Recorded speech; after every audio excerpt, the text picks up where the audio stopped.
Ouais.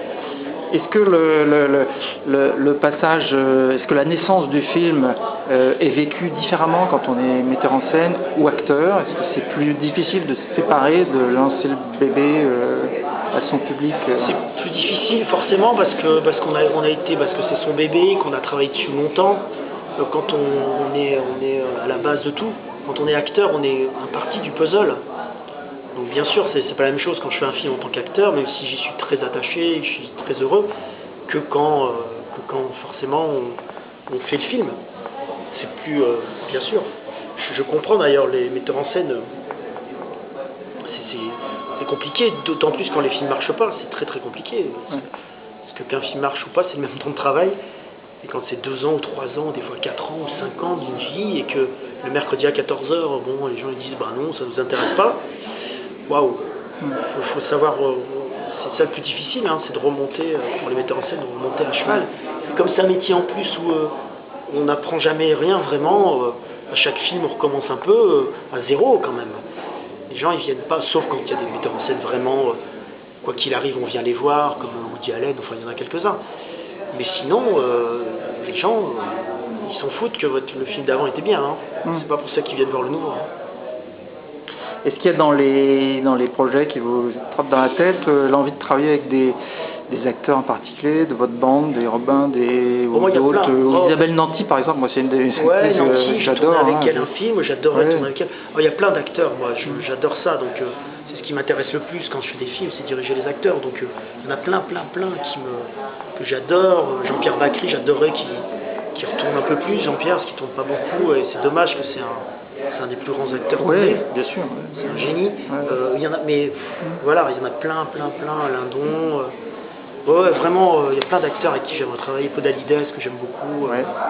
Et aujourd'hui, vous avez commencé à écrire des choses ou à réfléchir à des sujets, donc ça commence à maturer un petit peu. Voilà. Ouais. C'est vraiment le début. On commence à avoir l'idée de tiens, je voudrais aller par là. Donc ça va mettre un peu de temps. Et puis après, soit je vais gratter tout seul quelque chose, et après m'associer avec un co-scénariste, parce que j'aime bien écrire à deux pour envoyer la balle. Ouais. Soit directement, je vais voir ça là quand je rentre à Paris là justement. Ah donc c'est assez avancé, c'est assez. Ouais, mais ça va mettre 2 ans à l'écriture. Hein. Parce que je tourne parallèlement, moi je tourne, donc ça veut dire quand je fais un film ça dure 2 mois en tant qu'acteur, et à ce moment-là on n'écrit pas, donc ça retarde forcément l'élaboration d'un scénario. Vous êtes un homme occupé, genre 3-4 films par an ou quelque chose comme ça? Ouais, ça dépend des années. Enfin, un gros rythme, hein. Oui, mais ça dépend, parce que quelquefois on a l'impression que c'est ça, mais quelquefois, vous savez, les films ils sortent en même temps. On a l'impression qu'on a fait 3, mais ils ont été étalés plus, les films. Hein. Mais c'est vrai que je tourne pas mal quand même. Ouais. 2-3 films, 3 films par an, c'est 4, j'ai fait des fois. Mais... Belle filmo, d'ailleurs, pour conclure, quel regard vous portez sur votre point aujourd'hui, votre parcours, où vous en êtes, quand même. Non, franchement non. Alors disons, qu'est-ce qui vous a fait le plus, de quoi vous êtes le plus fier ou heureux? Non, mais je suis fier de la diversité des metteurs en scène, des types de films, de pas être dans un genre. Je pense qu'après il y a des films qui sont ratés, bien sûr, parce qu'on ne maîtrise pas tout. Mais chaque fois, je sais que je les ai faits pour des bonnes raisons, donc c'est-à-dire pour des raisons artistiques, pas financières ou autre chose. Donc à chaque fois, je suis assez content et je me dis que parmi les films, il y en a quelques-uns qui sont vraiment bien. On n'en fait pas beaucoup quand on est acteur, des films bien dans sa vie. C'est très compliqué de faire des bons films. Donc je sais que j'en ai déjà 2-3 là. Je sais qu'ils sont. Je suis fier de ces films. Je sais que c'est des bons films.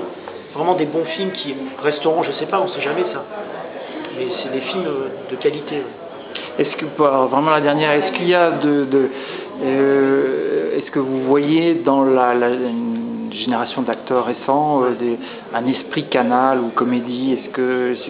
Alors vous êtes, enfin vous et d'autres, vous êtes rencontrés soit dans des séries ou des choses comme ça. Est-ce que ça a eu une influence sur le cinéma français, vous trouvez? Forcément. Ouais. Mais bon, comme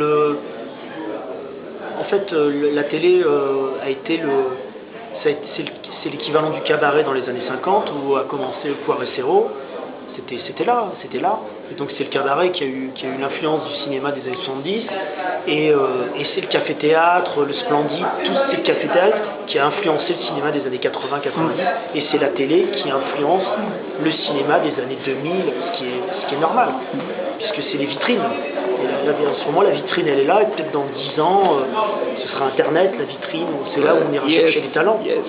Forcément, ça change, et puis on reviendra peut-être un jour, ce sera peut-être la scène qui recommencera avec un vivier, ça bouge les viviers. Ouais. Donc provisoirement, merci la télé. Oui, exactement, pour ça, exactement. Merci à suivre alors. À suivre, ouais. Ok. Merci Jean-Paul. Merci. Alors,